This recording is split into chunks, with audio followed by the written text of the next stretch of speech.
Hare Krishna, dear devotees, welcome to today's Bhagavad Gita Shloka recitation and Srimad Mahabharata reading. Let's begin. Om Namo Bhagavate Vasudevaya. Om Namo Bhagavate Vasudevaya. Om Namo Bhagavate Vasudevaya. नमो विष्णुपादाय कृष्णप्रेष्ठाय भूतले श्रीमते भक्तिवेदान्ता स्वामिन्निति नामिने नमस्ते सारस्वते देवे गौरवाणी प्रचारिणे निर्विशेषा शून्यवादी पाश्चात्यदेशतारिणे जय श्री कृष्ण चैतन्य प्रभु नित्यानंद श्री अद्वैत गदाधर श्रीवासादि गौर भक्तवृंद हरे Krishna Krishna Krishna Hare Hare Hare Ram Ram Ram Hare Hare.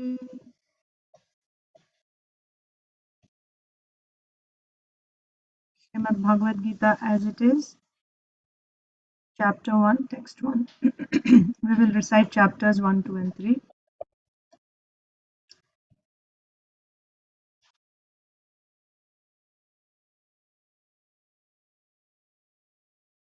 Bhagavad Gita 1:1. Dhritarashtra uvacha dharmakshetre kurukshetre samaveta mamakah pandavaschaiva kimakurvata sanjaya. Dhritarashtra said, O Sanjaya, after my sons and the sons of Pandu assembled in the place of pilgrimage at Kurukshetra, desiring to fight, what did they do? 139. Kulakshay, so we can just do 129 if you remember. 129. Vepatuscha sharire me romaharshascha jayate gandivam sramsate hastat tvakchaiva paridahyate. Let me just open that also. So wherever we have the other verses, I'll just share them. 129.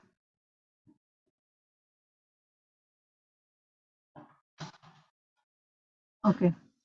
So 129. Vepatuscha sharire me romaharshascha jayate gandivam sramsate hastat tvakchaiva paridahyate. My whole body is trembling. My hair is standing on end. My bow Gandiva is slipping from my hand and my skin is burning. 139. Kulakshaye pranashyanti kuladharma sanatanaha dharme nashte kulam kritsnam adharmo bhavatyuta. With the destruction of dynasty, the eternal family tradition is vanquished, and thus the rest of the family becomes involved in irreligion. 140. अधर्माभिभवात् Krishna प्रदुष्यन्ति कुलस्त्रियः स्त्रीषु दुष्टासु Varshney jayate varnasankarah. When irreligion is prominent in the family, O Krishna, the women of the family become polluted, and from the degradation of womanhood, O descendant of Vrishni, comes unwanted progeny. 141. Sankaro narakayaiva kulaghnanam kulasya cha patanti pitaro hyesham luktapindodakakriyaha. An increase of unwanted population certainly causes hellish life both for the family and for those who destroy the family tradition. The ancestors of such corrupt families fall down because the performances for offering them food and water are entirely stopped. Chapter 2, Text 1. Sanjaya Uvacha Tam Tatha Kripayavishtam Ashrupurnakulekshanam Vishidantam Idam Vakyam Uvacha Madhusudanaha. Sanjaya said, seeing Arjun full of compassion, his mind depressed, his eyes full of tears, Madhusudan Krishna spoke the following words. 2.2. श्रीभगवानुवाच कुतस्त्वा कश्मलमिदं विषमे समुपस्थितम् अनार्यजुष्टम् अस्वर्ग्यम् akirtikaram Arjuna. The Supreme Personality of Godhead said, My dear Arjuna, how have these impurities come upon you? They are not at all befitting a man who knows the value of life. They lead not to higher planets but to infamy. 2-3 क्लैब्यमास्मगमः Partha नैतत्त्वय्युपपद्यते क्षुद्रं हृदयदौर्बल्यं त्यक्तोत्तिष्ठ परन्तप. O son of Pritha, do not yield to this degrading importance. It does not become you. Give up such petty weakness of heart and arise, O chastiser of the enemy. Madhava, are you reciting? 2-5 गुरून् हत्वा हि महानुभावान् श्रेयो भोक्तुं भैक्षमपीह लोके हत्वार्थकामांस्तु गुरूनिहैव भुञ्जीय भोगान् रुधिरप्रदिग्धान्. It would be better to live in this world by begging than to live at the cost of the lives of great souls who are my teachers. Even though desiring worldly gain, they are superiors. If they are killed, everything we enjoy will be tainted with blood. 2-7 कार्पण्यदोषोपहत स्वभावा पृच्छामि त्वां धर्मसम्मूढचेताः यच्छ्रेयस्यान्निश्चितं ब्रूहि तन्मे शिष्यस्तेऽहं शाधि मां त्वां प्रपन्नम्. Now I am confused about my duty and have lost all composure because of miserly weakness. In this condition, I am asking you to tell me for certain what is best for me. Now I am your disciple and a soul surrendered unto you. Please instruct me. 2:11 श्रीभगवानुवाच अशोच्यानन्वशोचस्त्वं प्रज्ञावादांश्च भाषसे गतासून् अगतासूंश्च नानुशोचन्ति पंडिताः. The Supreme Personality of Godhead said, while speaking learned words, you are mourning for what is not worthy of grief. Those who are wise lament neither for the living nor for the dead. 2:12 न त्वेवाहं जातु नासं न त्वं नेमे जनाधिपाः न चैव न भविष्यामः सर्वे वयं मतः परम्. Never was there a time when I did not exist, nor you, nor all these kings, nor in the future shall any of us cease to be. 2:13 देहिनोऽस्मिन् यथा देहे कौमारं यौवनं जरा तथा देहान्तरप्राप्तिर् धीरस्तत्र न मुह्यति. As the embodied soul continually passes in this body from boyhood to youth to old age, the soul similarly passes into another body at death. A sober person is not bewildered by such a change. 2:14 मात्रा स्पर्शास्तु कौन्तेय शीतोष्ण सुख दुःखदा आगमापायिनो नित्यास्तां स्थितिक्षस्व Bharat. O son of Kunti, the non-permanent appearance of happiness and distress and their disappearance in due course are like the appearance and disappearance of winter and summer seasons. They arise from sense perception, O scion of Bharata, and one must learn to tolerate them without being disturbed. 2:15 Yam hina vyathayantyete purusham purusharshambha samadukha sukham dhiram somritatvaya kalpate. O best among men, Arjuna, the person who is not disturbed by happiness and distress and is steady in both is certainly eligible for liberation. 2:16 नासतो विद्यते भावो नाभावो विद्यते सतः उभयोरपि दृष्टोऽन्तस्त्वनयोस्तत्त्वदर्शिभिः. Those who are seers of the truth have concluded that of the non-existent, the material body, there is no endurance, and of the eternal, the soul, there is no change. This they have concluded by studying the nature of both. 2:17 अविनाशी तु तद्विद्धि येन सर्वम् इदं ततं विनाशम् अव्ययस्यास्य न कश्चित् कर्तुम् अर्हति.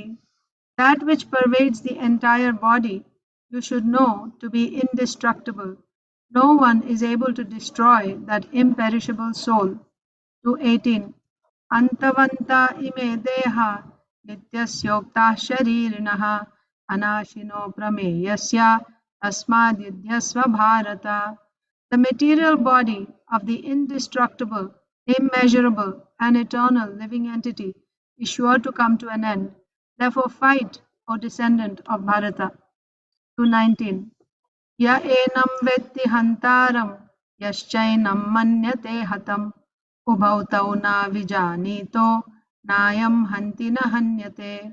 Neither he who thinks the living entity the slayer, nor he who thinks it slain is in knowledge. For the self slays not, nor is slain. 220. न जायते म्रियते वा कदाचिन् नायं भूत्वा भविता वा न भूयः अजो नित्यः शाश्वतोऽयं पुराणो न हन्यते हन्यमाने शरीरे. For the soul there is neither birth nor death at any time. He has not come into being, does not come into being, and will not come into being. He is unborn, eternal, ever existing, and primeval. He is not slain when the body is slain. 222.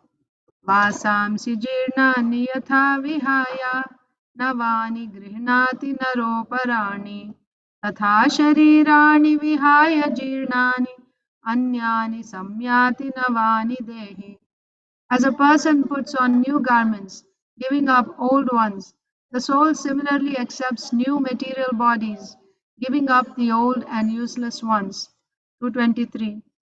नैनं छिन्दन्ति शस्त्राणि नैनं दहति पावकः न चैनं क्लेदयन्त्यापो न शोषयति मारुतः. The soul can never be cut to pieces by any weapon, nor burned by fire, nor moistened by water, nor withered by the wind. 224. अच्छेद्योऽयमदाह्योऽयम् अक्लेद्यो शोष्य एव च नित्यः सर्वगतः स्थाणुर् achaloyam sanatanaha. This individual soul is unbreakable and insoluble and can be neither burned nor dried. He is everlasting, present everywhere, unchangeable, immovable, and eternally the same. 27. जातस्य हि ध्रुवो मृत्युर् ध्रुवं जन्मामृतस्य च तस्माद् अपरिहार्येऽर्थे न त्वं शोचितुमर्हसि. One who has taken his birth is sure to die, and after death one is sure to take birth again. Therefore, in the unavoidable discharge of your duty, you should not lament. 240.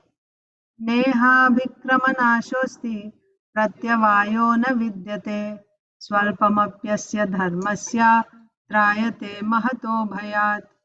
In this endeavor, there is no loss or diminution, and little advancement on this path can protect one from the most dangerous type of fear. I can hardly hear Madhava Rasapriya reciting Isha. 241. व्यवसायात्मिका बुद्धिर् एकेहा कुरु नन्दन बहुशाखा ह्यनन्ताश्च बुद्धयो व्यवसायिनाम्. Those who are on this path are resolute in purpose, and their aim is one. O beloved child of the Kurus, the intelligence of those who are irresolute is many-branched. 242-43. Yamimam pushpitam vacham pravadantya vipaschitaha vedavada ratah partha nanyad astiti vadinaha kamatmanah swargapara janma karma phalapradam kriya vishesha bahulam bhogaishvarya gatim prati. Men of small knowledge are very much attached to the flowery words of the Vedas, which recommend various fruitive activities for elevation to heavenly planets, resultant good birth, power, and so forth. Being desirous of sense gratification and opulent life, they say that there is nothing more than this. 244. भोगैश्वर्यप्रसक्तानां तयापहृतचेतसां vyavasayatmika buddhi samadhau na vidhiyate. In the minds of those who are too attached to sense enjoyment and material opulence, and who are bewildered by such things, the resolute determination for devotional service to the Supreme Lord does not take place. 245. त्रैगुण्य विषया वेद निस्त्रैगुण्यो भवार्जुन निर्द्वन्द्वो नित्यसत्त्वस्थो निर्योगक्षेम आत्मवान्. The Vedas deal mainly with the subject of the three modes of material nature. O Arjuna, become transcendental to these three modes. Be free from all dualities and from all anxieties for gain and safety, and be established in the self. 246. यावानर्थ उदपाने सर्वतः सम्प्लुतोदके तावान् सर्वेषु वेदेषु ब्राह्मणस्य विजानतः. All purposes served by a small well can at once be served by a great reservoir of water. Similarly, all the purposes of the Vedas can be served to one who knows the purpose behind them. 247. कर्मण्येवाधिकारस्ते मा फलेषु कदाचन मा कर्मफलहेतुर्भुर्मा ते सङ्गोऽस्त्वकर्मणि. You have a right to perform your prescribed duty, but you are not entitled to the fruits of action. Never consider yourself to be the cause of the results of your activities, and never be attached to not doing your duty. 248. योगस्थः कुरु कर्माणि सङ्गं त्यक्त्वा धनञ्जय सिद्ध्यसिद्ध्यो समो भूत्वा समत्वं योग उच्यते. Perform your duty equipoised, O Arjuna, abandoning all attachment to success or failure. Such equanimity is called yoga. 249. दूरेण ह्यवरं कर्म बुद्धियोगात् धनञ्जय बुद्धौ शरणम् अन्विच्छ कृपणाफलहेतवः. O Dhananjaya, keep all abominable activities far distant by devotional service, and in that consciousness surrender unto the Lord. Those who want to enjoy the fruits of their work are misers. 250. बुद्धियुक्तो जहातीह उभे सुकृत दुष्कृते तस्माद् योगाय युज्यस्व योगः कर्मसु कौशलम्. A man engaged in devotional service rids himself of both good and bad reactions, even in this life. Therefore strive for yoga, O Arjuna, which is the art of all work. 251. Karmajam buddhi yukta hi फलं त्यक्त्वा मनीषिणः जन्मबन्धा विनिर्मुक्ता padam गच्छन्त्यनामयम्. By thus engaging in devotional service to the Lord, great sages or devotees free themselves from the results of work in the material world. In this way, they become free from the cycle of birth and death and attain the state beyond all miseries by going back to Godhead. 252. यदा ते मोहकलिलं बुद्धिर्व्यतितरिष्यति तदा गन्तासि निर्वेदं श्रोतव्यस्य श्रुतस्य च. When your intelligence has passed out of the dense forest of delusion, you shall become indifferent to all that has been heard and all that is to be heard. Now 254. We have also 254. Let me just share it with you. Chapter 2, text 54.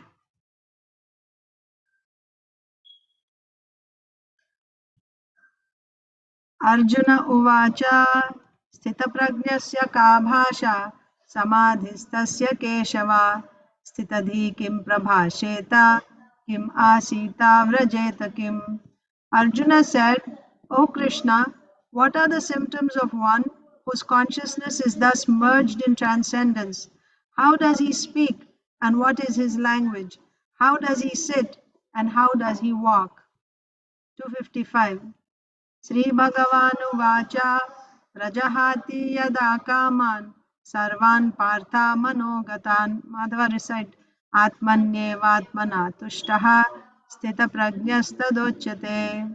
The Supreme Personality of Godhead said, O Partha, when a man gives up all varieties of desire for sense gratification, which arise from mental concoction, and when his mind, thus purified, finds satisfaction in the self alone, then he is said to be in pure transcendental consciousness.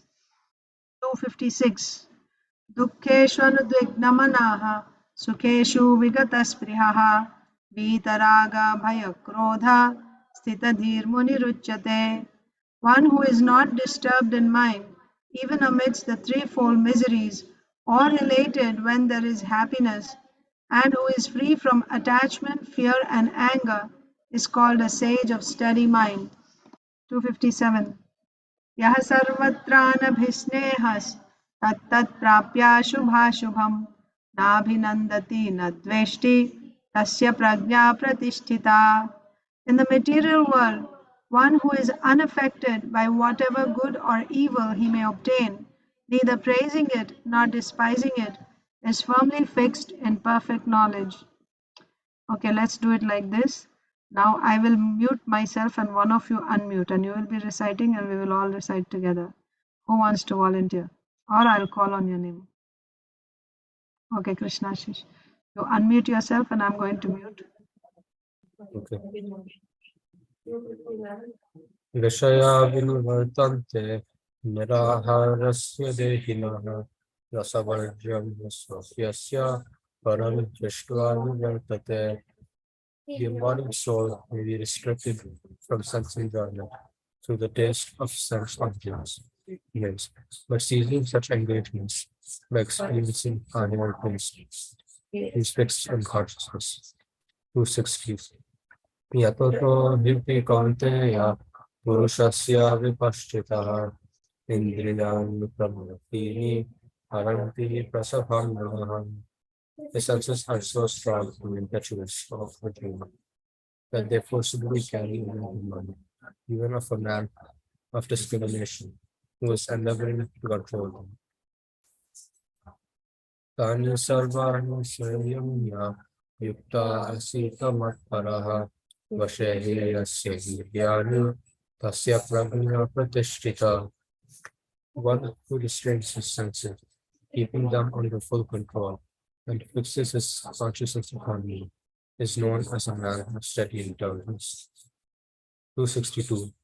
Dhyayato Vashayan Pumsaha Samyagasteshu Prajayate Sarvat Sanchayate Kama Kama Pradhu Vichayate. The objects of the senses. A person develops attachment for them, and from such attachment, lust develops, and from lust, anger arises. 263.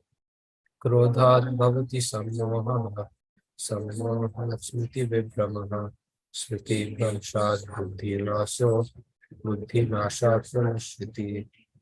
From anger, complete delusion arises, and from delusion, bewilderment of memory. When memory is lost, when memory is bewildered, intelligence is lost. When intelligence is lost, and then falls down again into the material field. Ragadvesha Mutaistu Vishayan Indriyascha Atma Vashya Yatma Prasadam Adhivachati. But a person free from all attachment and aversion and able to control his senses through regulative principles of freedom can obtain the complete mercy of the Lord.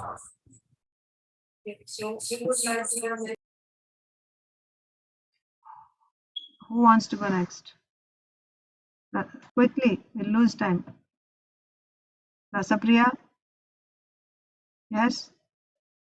Madhava. Okay, go ahead, Madhava. Start.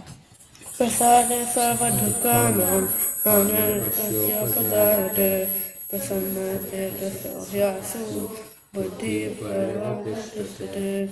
For one thus satisfied in Krishna consciousness, the threefold miseries of material existence exist no longer.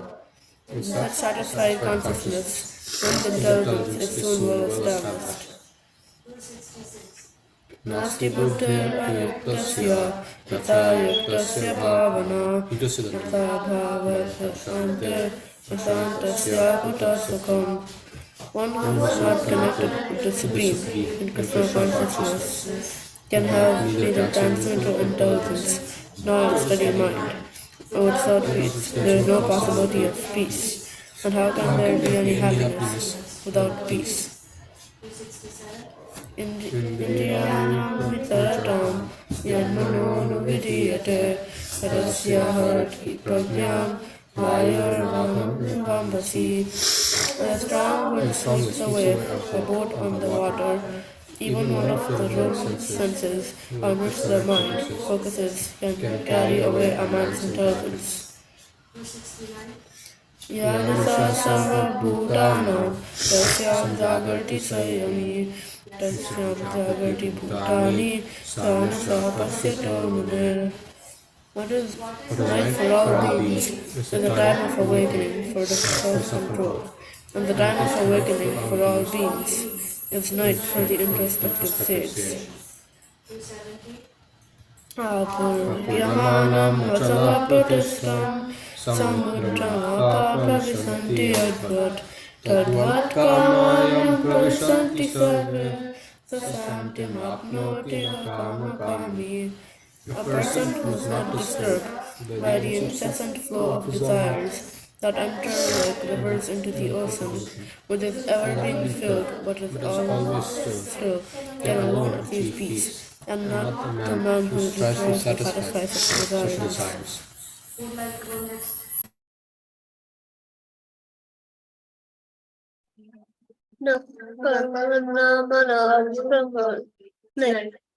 You should tell the number first and then, okay? 3, 4. Next, Karmya Guru Swasthata.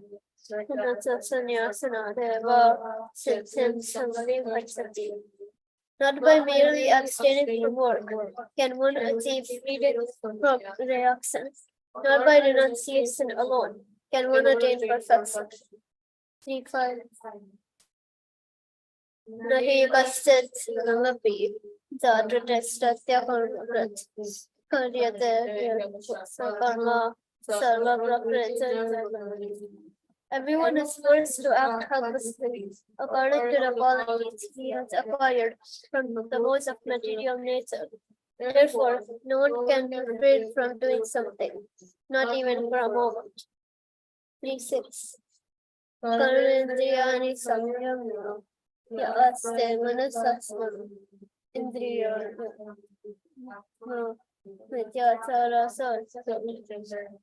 One who restrains the senses of action, but whose mind dwells on sense objects, certainly deludes himself and is called a pretender. Yes, Indriyani manasa niyamya rakhatarjana karmendriya yogam asakta savisasya.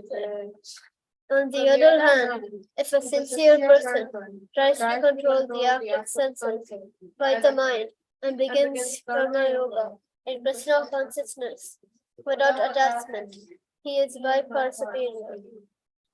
3, 8. Niyatam kuru karma karma jyayo hya karma no sariraya prakrite no prasajera karma no.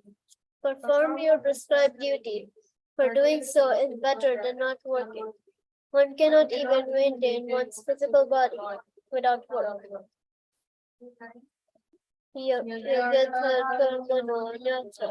Lokoyam karma bandhana tadartham karma kaunteya mukta sangha samachara. Work done as a sacrifice for Vishnu has to be performed. Otherwise, work causes bondage in this material world. Therefore, most eloquently perform your prescribed duties for his satisfaction, and in that way, you will always remain free from bondage. 3:10. Sahayagya prada sisva pralobhata pradapati anena sapsyadham yesavosvisya kamam. In the beginning of creation, the Lord of all creatures sent forth generations of men and demigods, along with sacrifices for Vishnu, and blessed them by saying, Be thou happy by this yajna sacrifice, with its performance put upon you everything desirable for living happily and achieving liberation. Isha, you want to continue from here? Start. Ishtanbhodani Vodeva, Dasyate Yagya Bhavatam, Tardaktan Apradayabhyo, Yobhukte Sena Eva Saha. In charge of the various necessities of life, the demigods, being satisfied by the performance of yajna, sacrifice, will supply all necessities to you. But he who enjoys such gifts without offering them to the demigods in return is certainly a thief. 313. Yajna-sastra-sanasanto muchyante sarva-kilbhishay punjate te tvakam papa ye pachantya-atmakaranam. The devotees of the Lord are released from all kinds of sins because they eat food which is offered first for sacrifice. Others who prepare food for personal self-enjoyment verily eat only sin. 314. Annat bhavanti bhutani parjanyad annasambhavaha yagyad bhavati parjanyo yagyakarma samudbhavaha. All living bodies subsist on food grains. Grains are produced by performance of yajna, sacrifice, and yajna is born of prescribed duties. Evam pravartatam chakram nanam vardayati hayam aghayaval indriya yama mokham parthasta jivati. My dear Arjuna, one who does not follow in human life the cycle of sacrifice thus established by the Vedas certainly leads a life full of sin. Living only for the satisfaction of the senses, such a person lives in vain. Yastvatmantareva sya atmatraptashthamanavaha atmanyeva santushta tasya karyam na vidyate. But for one who takes pleasure in the self, whose human life is one of self-realization, and who is satisfied in the self only, fully satiated, for him there is no duty. 321. Yadyad achanti shreshthas tattat eveta vajanaha tayat pramanam gurute lokastat anuvartate. Whatever actions a great man performs, common men follow, and whatever standards he sets by exemplary acts, all the world pursues. 322. Name parthasti kartavyam, teshu lokeshu kinchana, nanavaptam avaptavyam, karta eva cha karmani. O son of Pritha, there is no work prescribed for me within all the three planetary systems, nor am I in want of anything, nor have I a need to obtain anything, and yet I am engaged in prescribed duties. 324. Utsideyur meloka nakuryam karma chedaham sankarasya chakartasya upahanyam praja. If I did not perform prescribed duties, all these worlds would be put to ruination. I would be the cause of creating unwanted populations, and I would thereby destroy the peace of all living beings. Nabodhi bhedam janaye ajnana sangina joshaye sarva karmani tadvanyakta samachara. Does not to disrupt the minds of ignorant men attached to the fruitive results of prescribed duty. A learned person should not induce them to stop work. Rather, by working in the spirit of devotion, he should engage them in all sorts of activities for the gradual development of Krishna consciousness.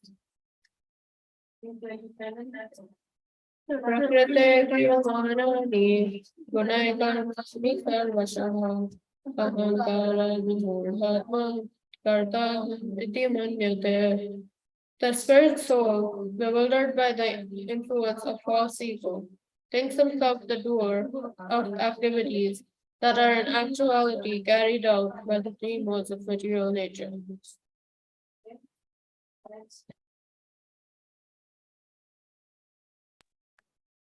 328. Tattvavitu Mahabaho Gunakarma Vibhavayo Guna Guneshu Vartanta Iti Matva Nasachate. One who is in knowledge of the Absolute Truth, Almighty God, does not engage himself in the senses and sense gratification, knowing well the differences between work in devotion and work for fruitive results. 330. Mai sarvani karmani sanyasyavyatmachetasa nirashir nirmana yutva yudhyasva vigata jvara. Therefore, O Arjuna, surrendering all your works to me with full knowledge of me, without desires for profit, with no claims to proprietorship, and free from lethargy, fight. Shreyang sadharma guruna paradharma sanushtitat sadharme nidhana shreya paradharma bhayavara. It is far better to discharge one's prescribed duty, even though faultily, than another's duties perfectly. Instruction in the course of performing one's duties is better than engaging in another's duties, for to follow another's path is dangerous.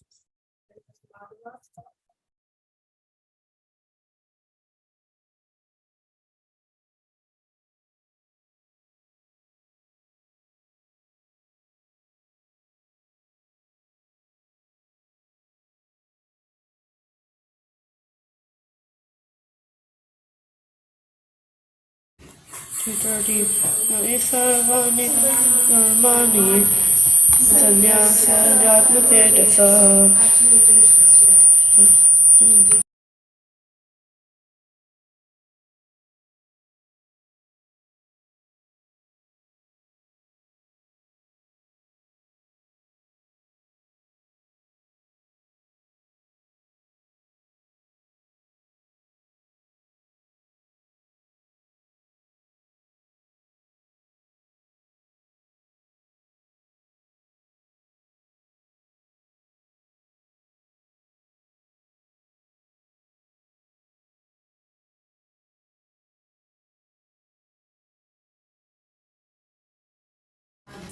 Yeme Matamadam Nutya.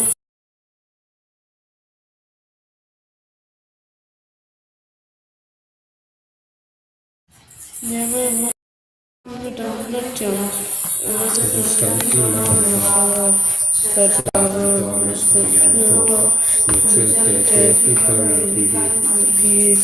Those persons who execute their duties according to my injunctions and who follow this teaching faithfully without envy become free from the bondage of fruitive actions.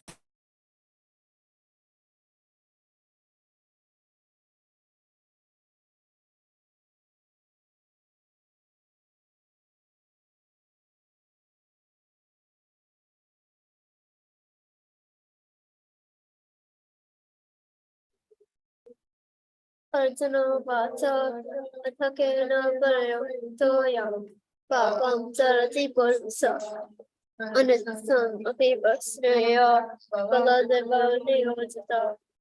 Arjuna said, "What is under the Krishna? And what is one impelled to sinful acts, even unwillingly, as if engaged by force?"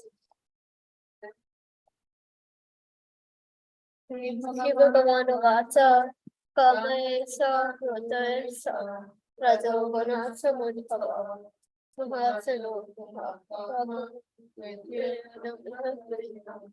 The Supreme Personality of Godhead says, It is thus only artha, which is born of contact with the material mode of factor, and later transformed into Raj, and which is the all-devouring simple enemy of display.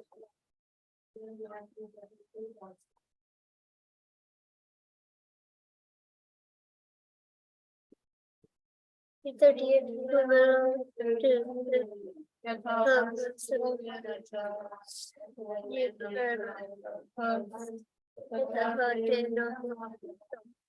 as fire is covered by smoke, as a mirror is covered by dust, or as the embryo is covered by the womb. The living entity is similarly covered by different degrees of listless. Vritam Jnana Kamarupena Teya Daspureno Nasnevasa. This device the entity for consciousness become covered by the form of lust, which is never satisfied and which burns like fire. Indriyani manobudhir asyadhishanamujjate etar vimohayatyesha jnanamavritya dehina. The senses, the mind, and the intelligence are the sitting places of the flood. Through them, lust covers the real knowledge of the living entity and bewilders him.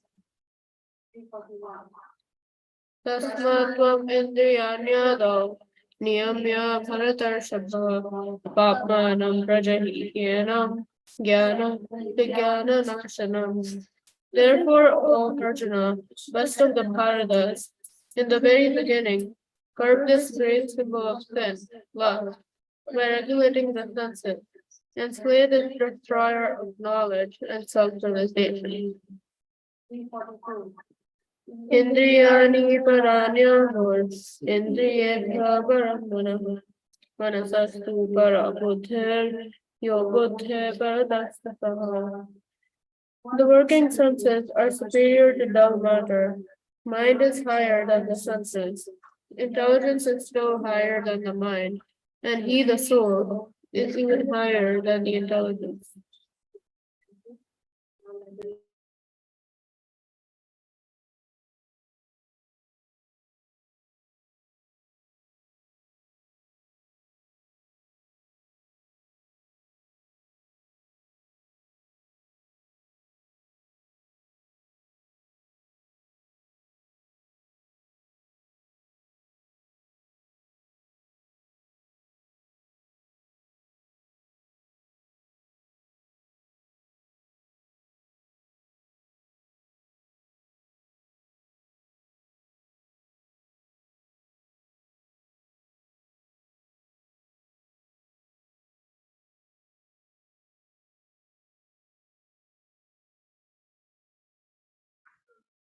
You couldn't hear what I said so far?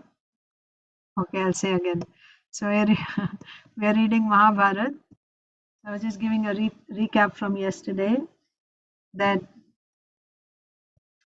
we'll do a quick recap because we lost quite a bit of time.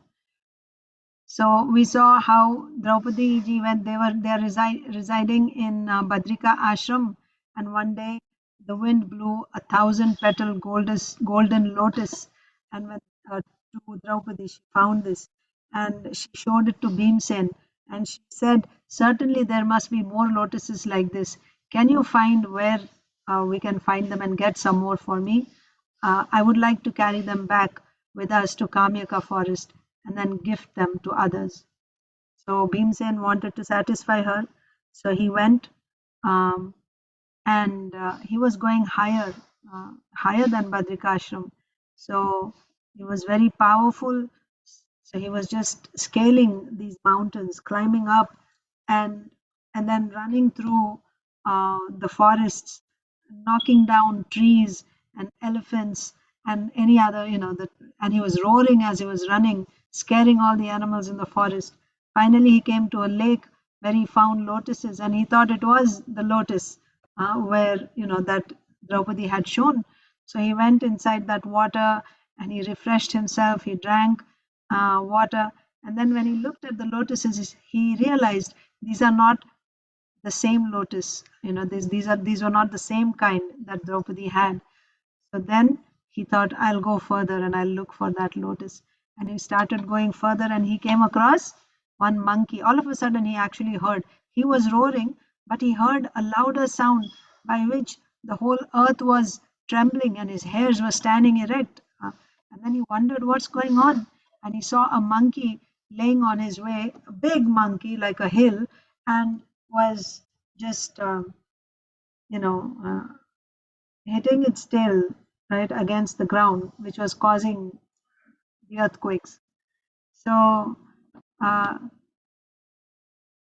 Bhimsen asked, he introduced himself saying that I am Bhimsen, so on and so forth. And he said, who are you? First of all, the monkey asked, who are you? How did you come here? Human beings cannot come this far. And then Bhimsen introduced himself saying that he's the son of Pandu. And with respect, he said, may I know who you are? And then immediately the monkey said, I'm just a monkey, but you cannot pass this place. You cannot pass because humans are not allowed here. Go back if you want to, if you don't want to end up in some danger. Bhimsen got angry and then um, I don't want your advice, right? Just move your tail aside and let me go, like that. And then the monkey said, well, I'm very old, very lazily he said, I'm very old and you can move the tail yourself. And Bhimsen thought, this monkey is so, uh, he thought maybe it's some demon. At first he thought, when he first saw the monkey, he thought, could it be Hanuman, my brother? But then Hanumanji was from Treta Yuga. Now if he's still there, he would be millions of years old. That's not possible. This cannot be Hanuman. And then maybe it is some demon in disguise. So I'll just find out. So when the monkey said, you just move the tail aside, I'm too old, I cannot move, and then you can go past. First the monkey said, just cross me and go. And no, how I can cross you? You have the super soul in your heart. I cannot cross you. So then he said, okay, then just move my tail aside. So very, without, Hanuman was Bhimsen was thinking, I'll pick up this monkey with my left hand and just whirl him around and throw him, get rid of him like that. Because he was thinking maybe this is some demon who's trying to block my path, like that. But then he tried and he saw that he could not actually lift, he couldn't even budge the tail. Then he tried with both his hands, he started exerting himself, and finally he realized this is some great person, right? And then he very humbly requested, can you please tell me what is your identity? So then Hanumanji revealed his identity. I am actually Hanuman, like that. And Bhimsen was very happy. And he had a request. Can you show me that form with which you actually jumped across the ocean to go to Lanka? And then Hanumanji said, that was in a different time. And what will you achieve by seeing that form now? Like that. He tried to avoid. But Bhimsen was insistent. Please, I want to see. So then finally Hanumanji said, stand back. And then he grew in size. And he said, this is not the limit of my size, but this is the limit of what you can see. I can actually grow unlimitedly. According to the power of my enemy, I can expand like this. So Bhimsen was very happy. And then he said, uh, Hanumanji said, how can I help you? I want to do something for you. Do you want me to go and bring the Duryodhan? Do you want me to go and kill all those Kauravas? Bhimsen said, no, you be, uh, you know, you help us in the battle of Kurukshetra that we are going to fight. Hanuman said, I will be there on the flag of Arjun. And when you go roaring in the battlefield to fight with your enemies, I will be roaring. My roars will add to your roars. I'll be roaring from the flag of Arjun, like this. And in this way, I will shatter the hearts, create terror in the hearts of the enemy, and you can go and fight. So, and then Hanumanji said, and he said, I'm here to get some. Earlier only he had said, in the beginning he said, I'm son of Pandu, and I've come here to get flowers for my wife Draupadi, like that. So then, now after this whole thing, Bhimsen, Hanumanji said, you can go, the place where you can get these flowers is called Saugandhika, but it is a celestial region.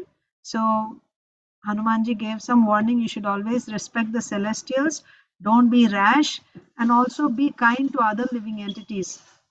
Don't be, uh, don't unnecessarily give pain to other living entities while you're going there, like that. And after this, uh, Hanumanji disappeared and Bhimsen went ahead. And we saw how he finally arrived at that lake, Saugandhika. In the Saugandhika forest, he came to that lake. And there were so many of these lotuses, but it was guarded by yakshas and rakshasas with weapons in their hands. And then they saw Bhimsen coming, and then they said, humans cannot come here. What brings you here? And then he said, I have come here to collect these flowers for my wife. And they said, no, these flowers are only for celestials. They are not for humans. Go back. If you want these flowers, you must take permission from Kuvera. This land belongs to Kuvera. And Bhimsen said, everything belongs to the Supreme Lord. I'm not going to take permission from anyone, like that. And he just, and do whatever you like, I can deal with you. And he just went into the river and he started collecting flowers, and they saw, so they came to attack, and immediately Bhimsen was ready.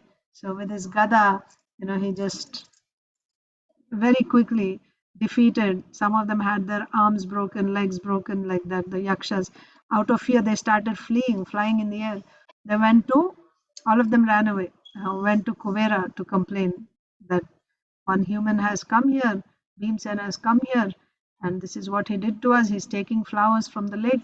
Kuvera smiled. He knew that it was Bhimsen, so he didn't say anything. So then they all went and again went back to see what he was doing.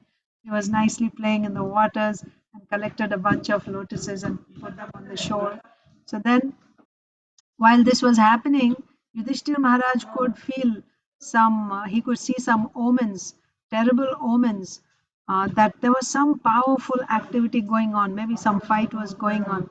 And then he found out that Bhimsen had gone in search of flowers for Draupadi. So he asked Ghatotkach to carry them all to that place. Bhimsen was the son of Vayu, so he could just go jumping, bounding, but they couldn't go so swiftly. So he asked Ghatotkach. Ghatotkach said, yes, I know that place. I've been there before. So him and his followers, they carried all of them, the Brahmins, the Pandavas, the Omimuni, everyone was carried to that lake. And they saw Bhimsen surrounded by all these yakshas with broken hands and legs, and some of the yakshas hiding from a distance and looking at Bhimsen. Yudhishthir Maharaj first of all went and embraced Bhimsen that he was fine, but then he was not happy. He said, why did you act so rashly? This is their place and they are celestials. We should respect them. Don't ever act so rashly again. And then he also apologized to the yakshas who were scared and standing at a distance. He said, please apologize from my side. And they recognized Yudhishthir as the son of Dharmaraj. Yudhishthir Maharaj, right? He's Dharmaraj, the son of Yamaraj, right? So they honored him. And then he said if they could, he asked, Yudhishthir Maharaj asked, can you ask Kuvera if it is all right if we stayed here for some time?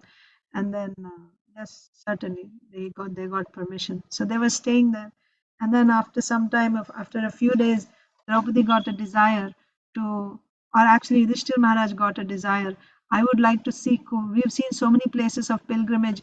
I would also like to see the place of Kuvera, how to get there. Immediately there was Akashvani that said, no, you cannot go from this way. If you want to go, there's another path. First, you have to go to the sage Vrishaparva's ashram. From there, what is the other Muni's name? Agnishtoma? Arshti Nemi. What's his name? Arshti Sena.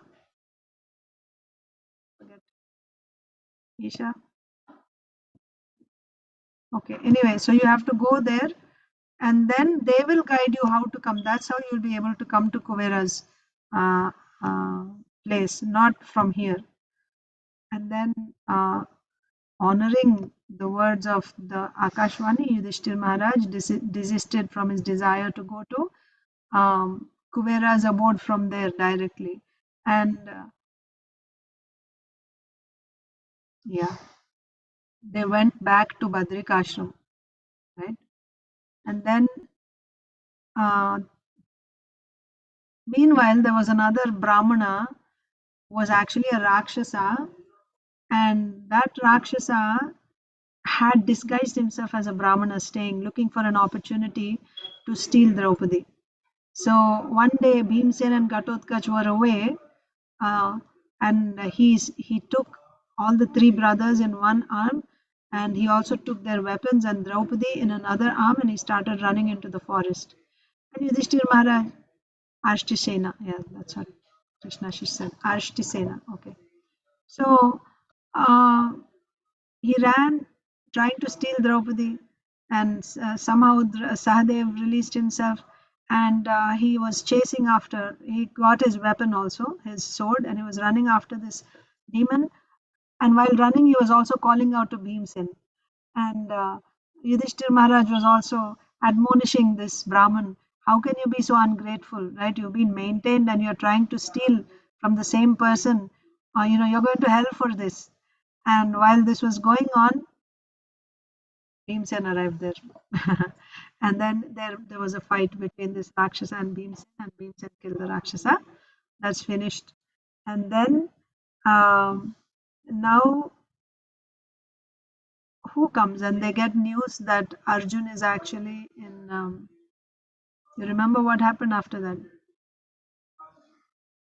Rasapriya? I think they went to that place where like Which place? from where they would be able to see Kuvera the more. Yeah, so first they went, that's what I was thinking. So from there, after this, they went to Vrishaparva's ashram. I just wondered what made them go there.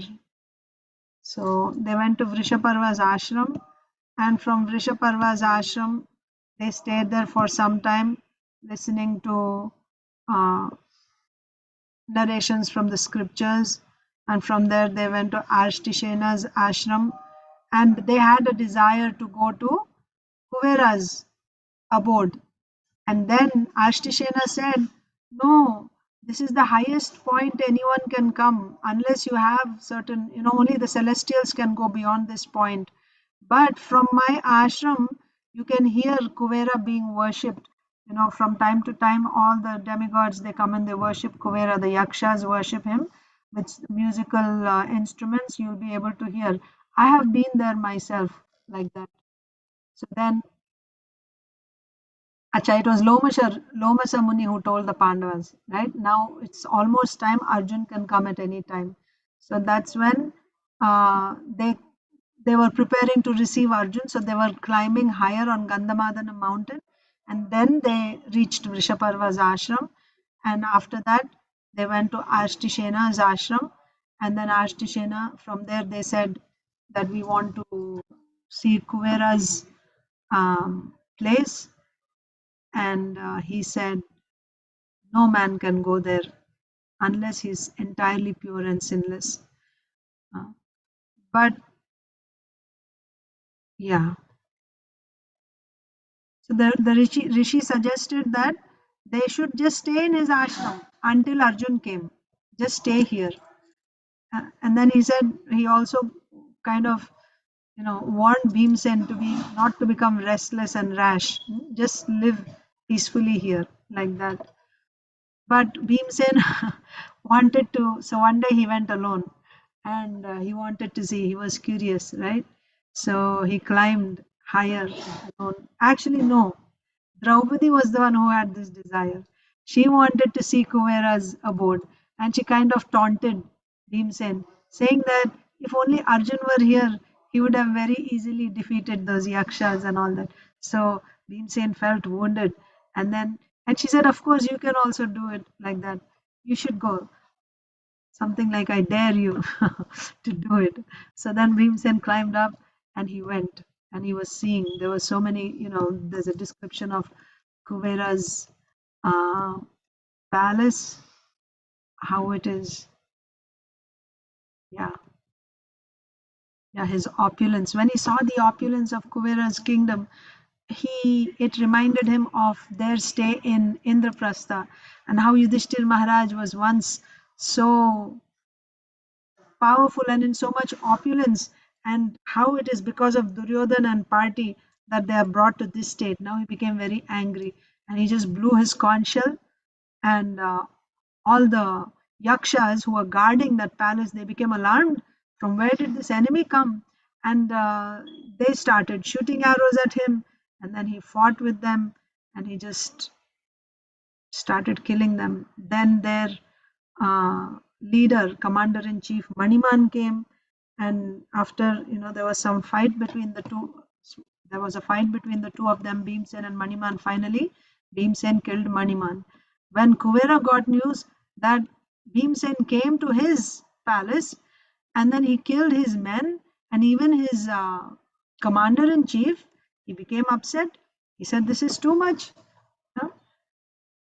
And meanwhile, Yudhishthir Maharaj also heard that Bhimsen once again went up.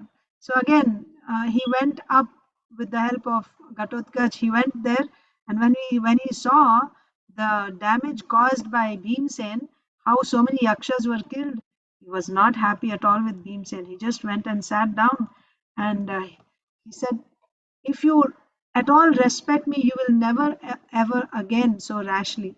And then he was thinking, we must pacify Kuvera. This is his land, and he's a celestial, and he's our superior. Where can we hide from gods? We must apologize to him for what Bhimsen had done. So they all just sat there, right, not knowing what to do. And then when Kuvera found out, he was also not happy. He got on his chariot with his followers. He started coming. But while coming, he's thinking, how did this Bhimsen even come here? And then after coming here, he attacked my people. How was he able to kill Maniman, who is a celestial, like this? And then all of a sudden he remembered, oh, there was a curse by Agastya Rishi that Maniman would be killed by a person human, and um, when Kuvera sees that person who killed Maniman, then that curse would be nullified. And remembering the whole thing, he started smiling. So when he arrived and he saw the five Pandavas, he was not actually angry with them. And the Pandavas were also very, very respectful. Of course, Bhimsen looked at him fearlessly with his gada, right? He didn't look ashamed or anything. He was ready. So then Kuvera said that, "Oh, Yudhishthir, you should ensure that this brother of yours does not give way to rashness too often. If you do not check his impetuosity, it will sooner or later bring you trouble," like that. But then he told them how he's not angry, right?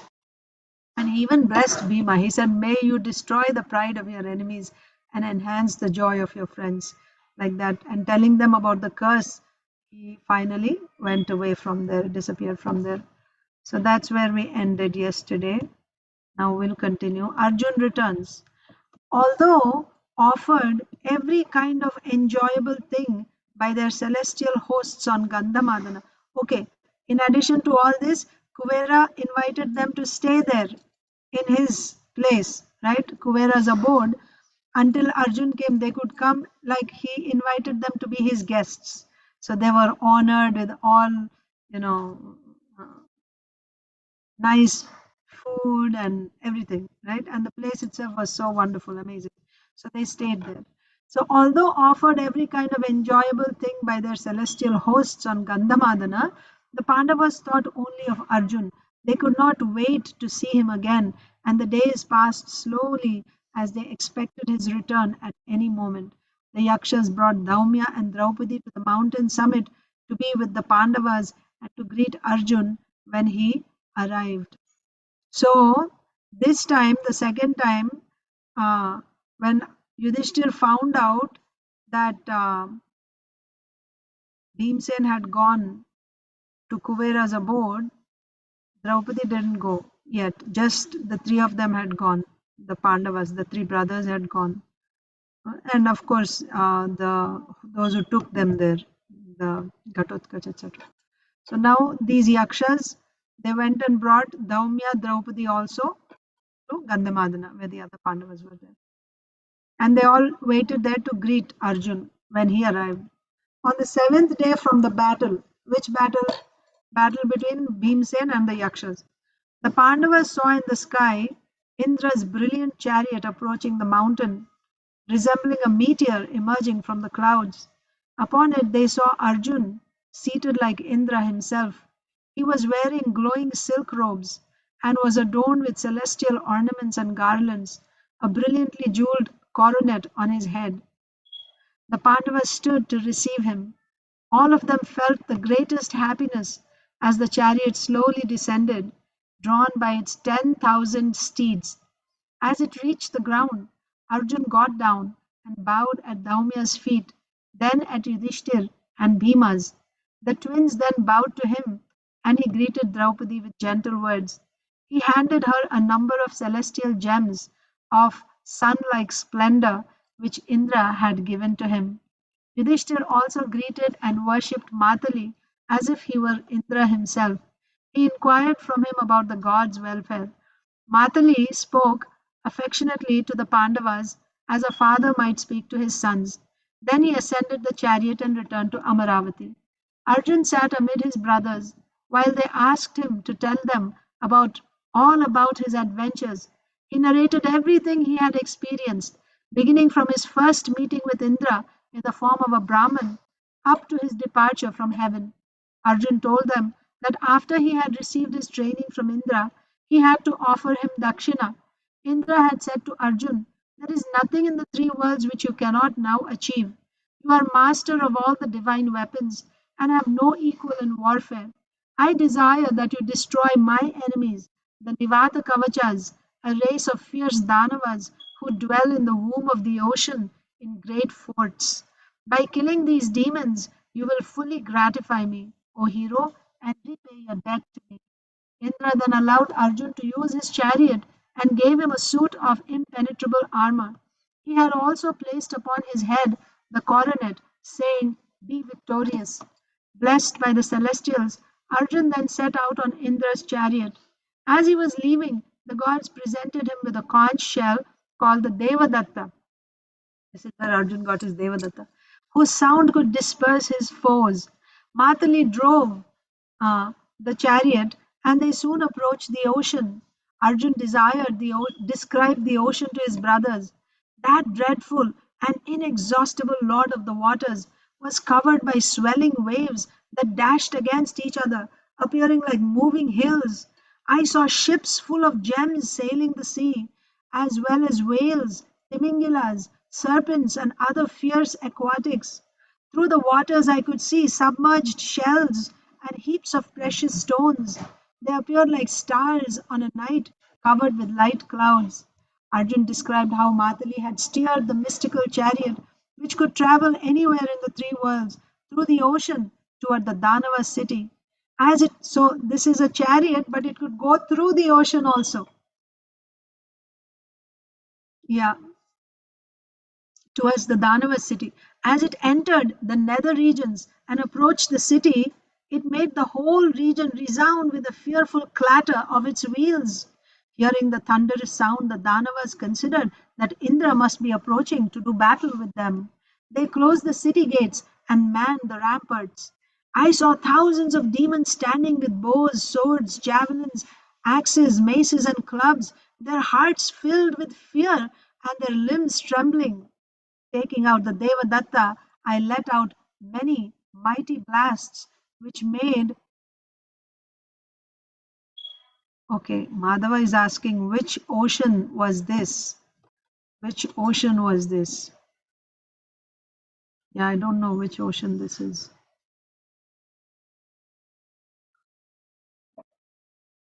Yeah, so because we have these 7 islands, each surrounded by an ocean. So, yeah. So the first one, the center is Jambudvipa. Jambudvipa is surrounded by saltwater ocean. So then in that we have, the 7 different oceans that we know of. So exactly which one is this? I don't know. Okay. Uh, So, taking out the Devadatta, I let out many mighty blasts which made all creatures hide in fear. The Nivata Kavachas then poured out of their city by the tens of thousands. They were clad in shining mail and they clutched maces, spears, clubs, sabers, hatchets, rockets, guns, and swords ornamented with gold and jewels. Matali maneuvered the chariot skillfully and baffled the demon's advance. Indeed, he moved the chariot so swiftly that I could perceive nothing at all. My enemies sounded their strange musical instruments. Hmm. Strange musical instruments, creating a discordant blare. It was not good, nice to hear. It was discordant blare that filled the battlefield and stupefied the minds of all beings. As the Danavas rushed at me, releasing hundreds of thousands of arrows, I saw in the sky, so above the water in the sky, I saw the rishis who had come to witness the fight. They eulogized me with select Vedic prayers and thus inspired me. I was surrounded and enveloped by sheets of fierce looking shafts, but I countered the demon's arrows and the downpour of spears, maces, and clubs. The chariot moved with the speed of the wind. Wow, in the ocean, it's moving at the speed of the wind. Freed from the assault, I counterattacked the Danavas with straight coursing arrows. I drove them back.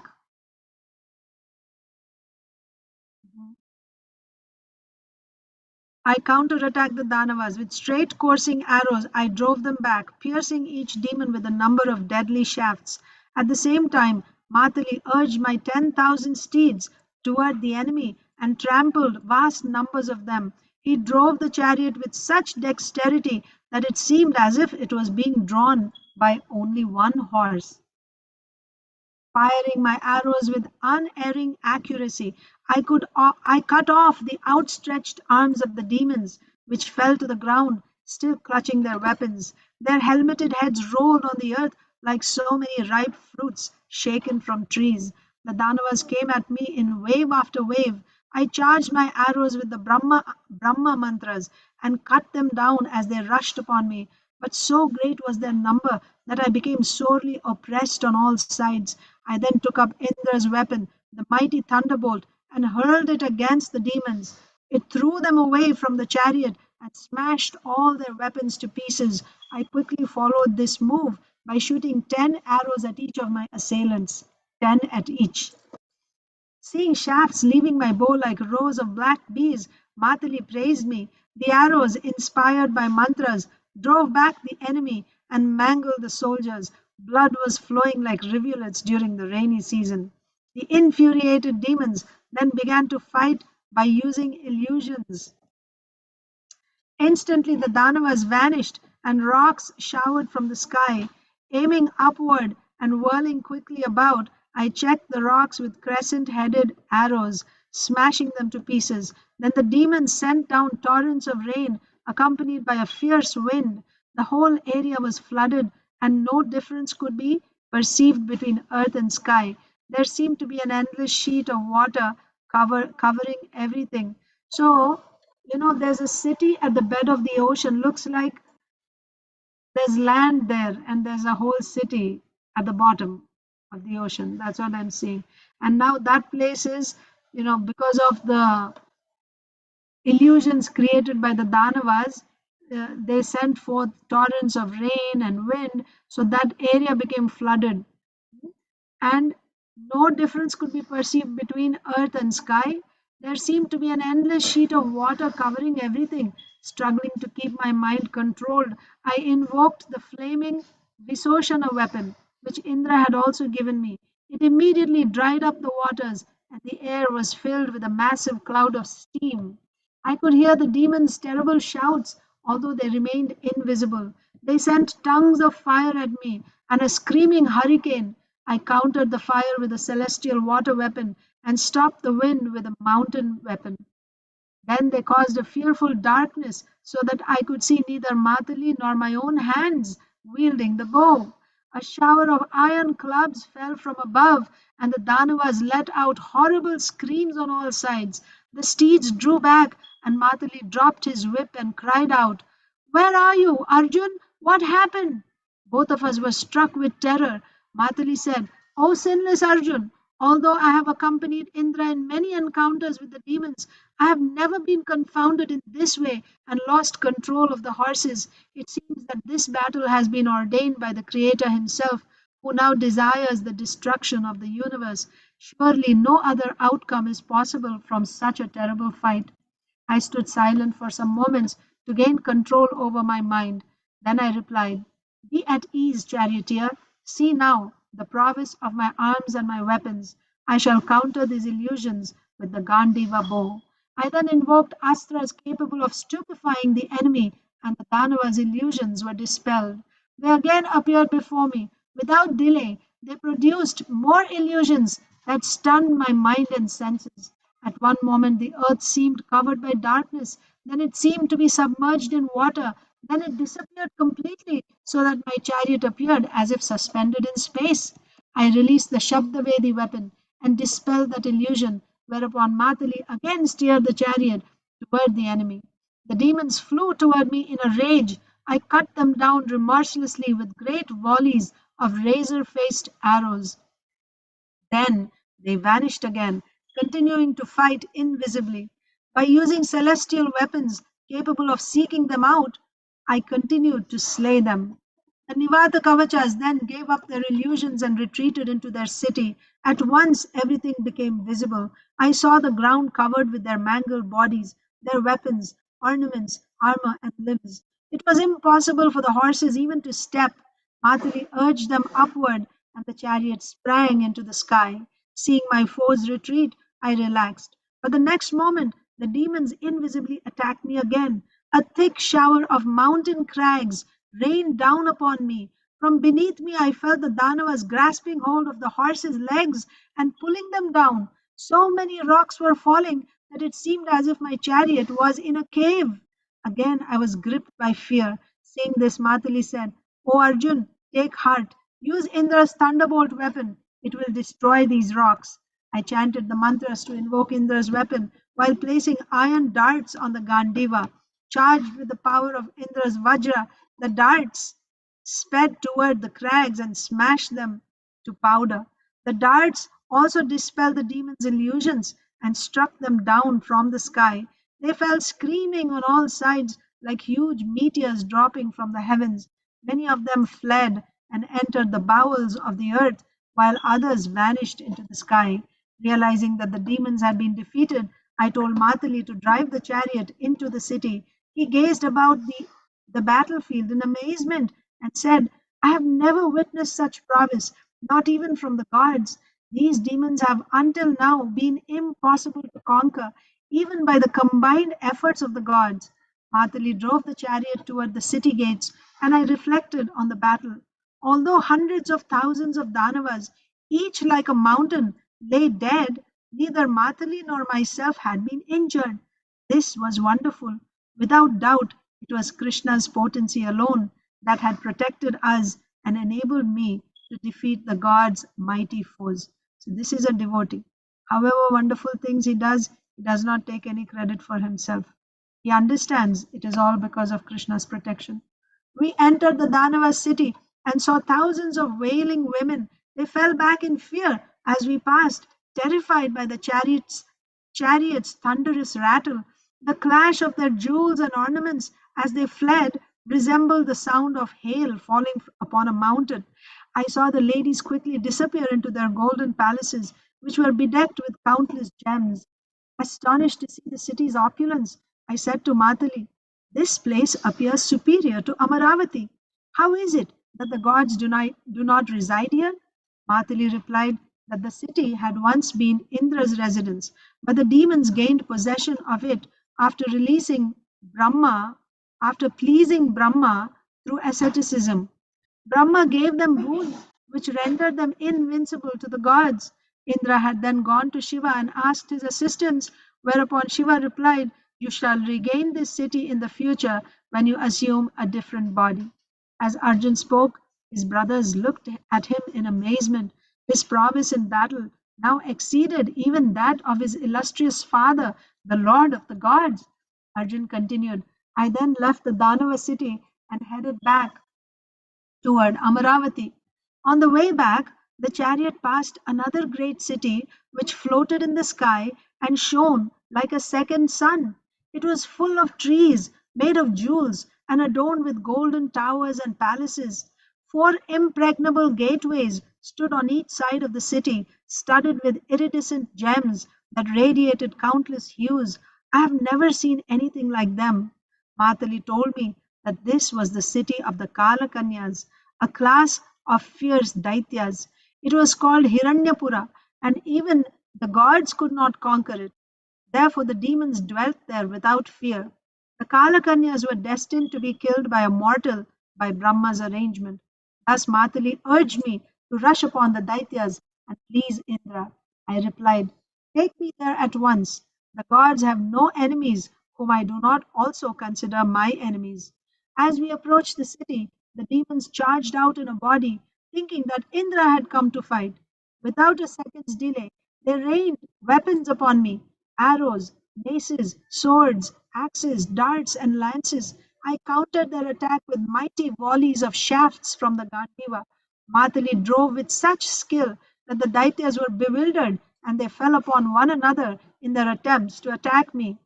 Realizing that I was a formidable enemy, the Daityas retreated into their city, which then began to move in all directions. Sometimes it appeared in the sky, then under the ocean, then it disappeared altogether. Then it suddenly reappeared in front of me, shot upward, and made various curving motions through the air. Although I found it difficult to follow its movements, I managed to check its progress with straight coursing arrows inspired by mantras. I released so many shafts that the city was torn to pieces and it fell to the ground in flames. The Daityas rose into the sky and continued to fight. Matali then brought us down to the earth, and I was immediately hemmed in by more than 50,000 chariots. I fought them with celestial weapons, but the powerful Daityas gradually repelled my missiles. The mighty demons stood before me encased in brilliant golden armor, wearing helmets and celestial garlands, and with chariots decorated with rows of flags. My mind was attracted by the sight of the Daityas in battle array, and I struggled in vain to overpower them. I was sorely oppressed by their weapons. Sinking in the ocean of the Kalakanyas, I suddenly remembered Shiva's weapon. Mustering up my courage, I uttered the mantras sacred to the three-eyed deity. At once there appeared before me a huge personality with 3 heads, 9 eyes, 6 arms, and hair blazing like fire. His clothes consisted of great serpents whose tongues darted back and forth. I shook off my fear and bowed to that awful form of the eternal Shiva. Then I fixed on my bow the Rudra Astra, and continuously chanting the mantras, released it to destroy the Daityas. Thousands of diversely shaped missiles spread out across the battlefield as the weapon was fired. Some resembled lions, some tigers, and others bears and buffaloes. There were serpent shaped missiles, and others shaped like elephants, bulls, boars, and cats. Simultaneously, the battlefield filled up with Shiva's followers. Innumerable Guhyakas, Yakshas, Pishachas, Bhutas, and other ghostly beings. All of them rushed toward the Daityas with frightening roars. As the Rudra Astra wrought havoc among the enemy, I fired a ceaseless shower of arrows glaring like fire and made of the essence of rocks. The Daityas were routed, and the few that survived fled in fear. Seeing that my victory was due only to Shiva's weapon, I bowed down to him right on the battlefield. Matali praised me, and we then returned to Indra's abode. When Indra heard of my achievement, he was pleased and blessed me that I would always remain cool headed in battle and would always discharge my weapons unerringly. He also said that no celestial fighters, whether Danavas, Daityas, Nagas, Gandharvas, Suparnas, or Yakshas, would be able to overcome me. He told me that I would conquer the earth and hand it to Yudhishthir. He gave me this impenetrable armor I now wear and fixed this coronet upon my head. He also presented me with the Devadatta. Then he brought me back to this mountain. As Arjun ended his narration, Yudhishthir was awestruck. He said, "Oh Dhananjaya, it is fortunate indeed that you have met the most powerful gods and received from them all the divine weapons. I consider the earth already conquered and Dhritarashtra's son subdued. O Bharata, I should like to see the weapons with which you defeated the enemies." Arjun assented to his elder brother's request and prepared to display the weapons. With the earth as his chariot, the Pandavas stood holding the Gandiva and recalled the mantras to invoke the various missiles. In his celestial armor and diadem, he faced east and silently concentrated his mind on the prayers. Just as he was about to exhibit the weapons, the earth trembled and the mountains seemed ready to split. The sun was covered and the wind ceased to blow. Brahmins found themselves unable to recite the Vedas, and all creatures felt oppressed. Suddenly, the Pandavas saw in the sky the powerful four-headed Brahma surrounded by all the gods. The Gandharvas and Apsaras also appeared, dancing and singing on the mountain sides. A shower of flowers fell upon Arjun as he looked about in amazement. Before him appeared the divine sage Narada, sent by the gods. Narada said, "O hero, do not discharge the celestial weapons for no purpose, or they will destroy the three worlds. These weapons should only be used against powerful foes in battle. Do not be so rash." Narada turned to Yudhishthir. "O Ajatashatru, you will see all the weapons when Arjun uses them in the war against the Kauravas." The brothers bowed to Narada and he departed along with all the gods. Okay, so let me see how many chapters there are. So we are in chapter 30 now. We have 48 in all in part 1. So maybe we can stop here today.